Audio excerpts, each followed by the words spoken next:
this paparazzi. This is wonderful. How are you? I'm Esther. Ah, Esther. Lovely to meet you. Lovely to meet you. Thank you for that. Right here, 1, 2, more. What we're seeing in climate change is important to understand. What it really means is less predictability. Yeah? And that becomes a very important lens through which to look at what's happening. So we are seeing more frequent disruption.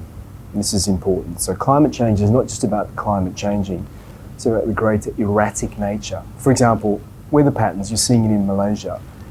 We're having more intense and more frequent flooding. Now that's a natural event, but because of the variability in rainfall and heat and cooling, it means that you're going to get more rainfall more often and you have longer dry spells. So what it produces is a very difficult scenario to prepare for. This is why there's an importance on not just the mitigation, but also the adaptation. And it's, you know, the more you get out to rural and remote communities, the more that adaptation becomes very important. So the short answer is yes, we're seeing much more disruption. Droughts, hot weather when we shouldn't be having hot weather, extreme weather when we're not used to that extreme weather. To give you an idea of Malaysia, a context, Malaysia's average temperature has increased 1 degree in the last 20 years. That means that the extremes are even more extreme than normal and more disruptive for everyday life. So it makes it very problematic for things like agriculture and food security, etc., etc. I think for a very long time, governments, private sector, countries have seen climate, preparedness for climate as a cost, but actually it needs to be looked at as a savings. What we do know is that just in ASEAN countries alone, we should be spending about 200 billion a year up until 2035 to stave off the more immediate impacts of climate disruption, the forecasting, what we know to be possible. We're spending about 12 billion collectively as ASEAN. So there's a big financing gap. That question around preparedness is a critical one because it means infrastructure, public planning, the way that we design our cities. So you have large megacities in Asia. Of the 46 largest cities in the world, 44 are in Asia. Creates heat sinks as people get older and there's more strain on health systems. Those impacts, those secondary impacts from heat stroke and heating and health impact become much more severe. Just in your immediate neighbourhood in Southeast Asia, we're seeing a rise in dengue in a way we haven't seen for a very, very long time. And this is related to changing weather patterns in the weather line and the conditions in which vector-borne diseases can transmit. So Malaysia has yet to see a climate change adaptation plan. Does this make our country especially vulnerable to climate-related disasters?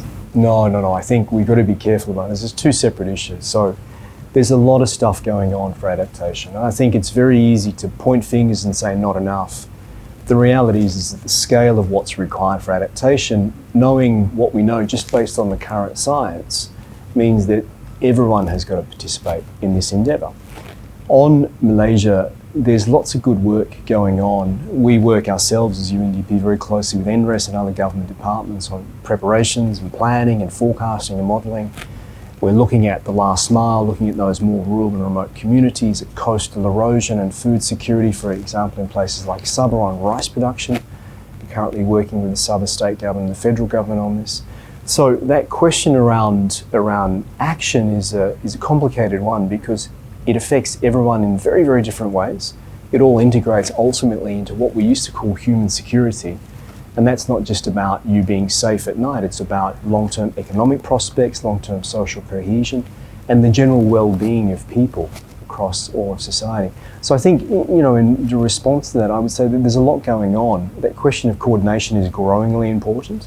The question of financing is growingly important.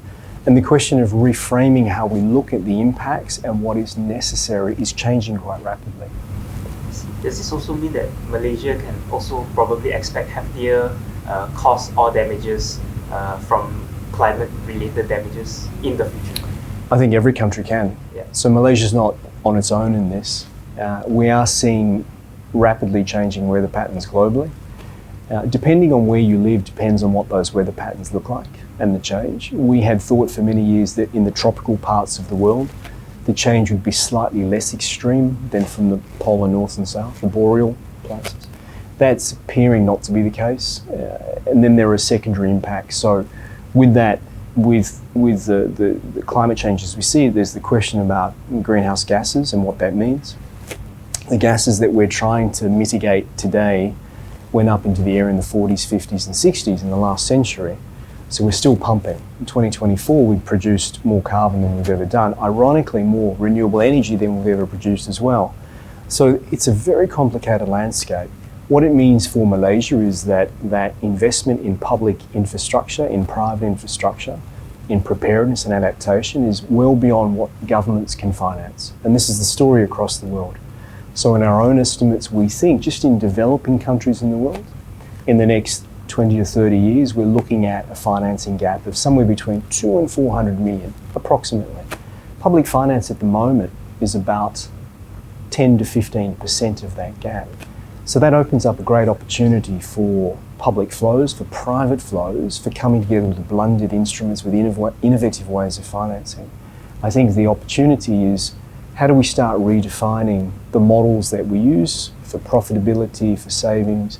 That question about spending and damage is offset from an investment now.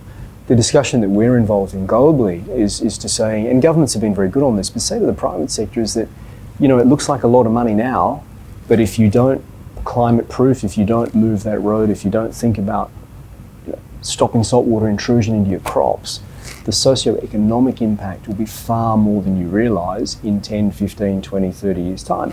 That damages economies. So that aspiration that countries like Malaysia have to become high income starts to come under extraordinary pressure and strain.